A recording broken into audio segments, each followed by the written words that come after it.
right now, at one of the most critical maritime choke points on the entire planet, the Strait of Hormuz, the winds of conflict are really starting to gather. You have to understand, a huge portion of the world's oil flows right through this narrow waterway. And now, it's turning into one of the most dangerous flashpoints on Earth. So let's break down the anatomy of this standoff. And make no mistake, this isn't just some routine military deployment.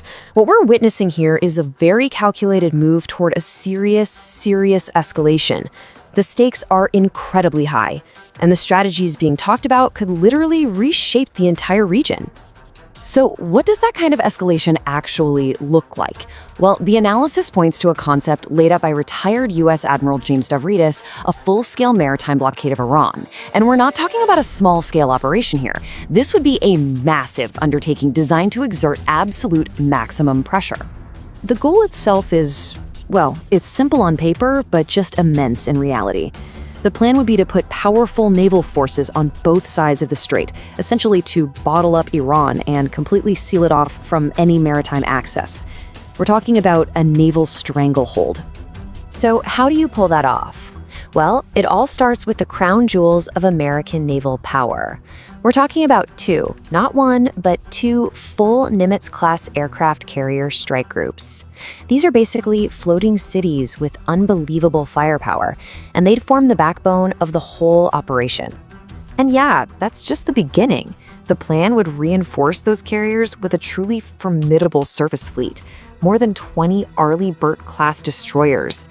You know, these are some of the most advanced warships in the world, built for everything from anti-air to anti-submarine and anti-surface warfare. Okay, and this slide really lays out the whole shebang. Beyond the carriers and destroyers, you've got frigates, warships from allied Arab nations, amphibious assault ships like the USS Tripoli and Boxer packed with Marines, a brigade from the 82nd Airborne, elite special ops forces, and on top of all that, a massive coalition of air power from the US, Israel, and Arab allies. It is, quite literally, a blueprint for total maritime and air dominance. But of course, this is a two-sided equation. How would Iran even begin to respond to such an overwhelming conventional force? Well, the answer lies in a strategy they've been perfecting for decades: asymmetric warfare. And it builds a very compelling counter-narrative to America's conventional power. And this right here, this shows you the fundamental clash of military thinking at play. On one side, you have the US strategy, which relies on a small number of extremely powerful, technologically superior, and very expensive assets. But on the other side, you have Iran's strategy, which is all about a massive volume of cheaper, smaller, and more expendable threats designed to just swarm and overwhelm even the most advanced defenses.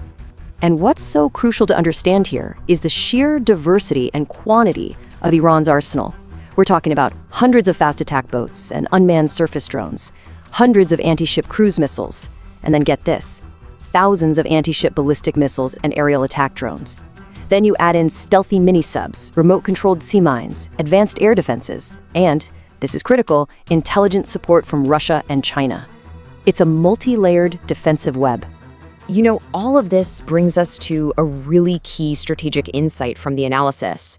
A direct naval showdown in the tight, constrained waters of the Strait of Hormuz, that's not a scenario Iran is afraid of. In fact, it's the very scenario they've been actively preparing to fight. And look, this strategy didn't just appear out of thin air. It's the result of a very deliberate, long-term evolution. For a quarter of a century, Iran has been studying US naval power and methodically building a whole suite of capabilities designed specifically to counter it. We're talking major investments in missiles, drones, and those swarm tactics. And this quote from the source really just drives the whole point home. To enforce a hard blockade would mean engaging Iran on its home turf, in a narrow choke point, and fighting the exact kind of war its military doctrine is built for. In other words, it would be playing directly into their strategic hands. So, with that context, what are the potential consequences? The analysis now shifts from just a simple comparison of military hardware to a much deeper calculation of strategic risk, where the political and military costs of any losses weigh just as heavily as raw firepower. And this is where we find a critical vulnerability.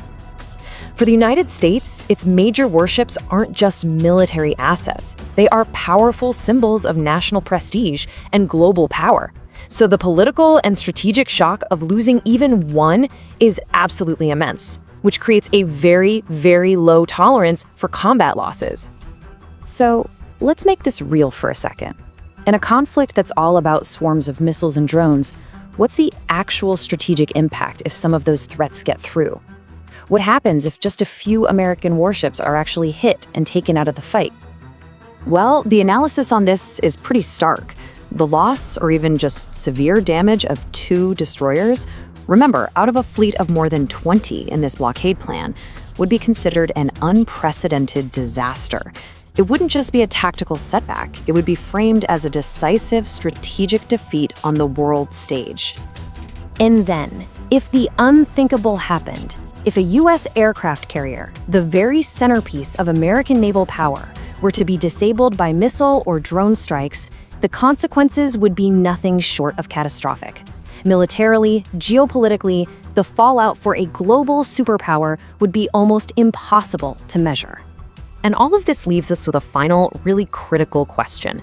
In modern naval conflict, what is the true measure of power? Is it the sophistication and size of your biggest assets? Or is it your ability to inflict strategically unacceptable losses on your opponent, no matter the cost to yourself?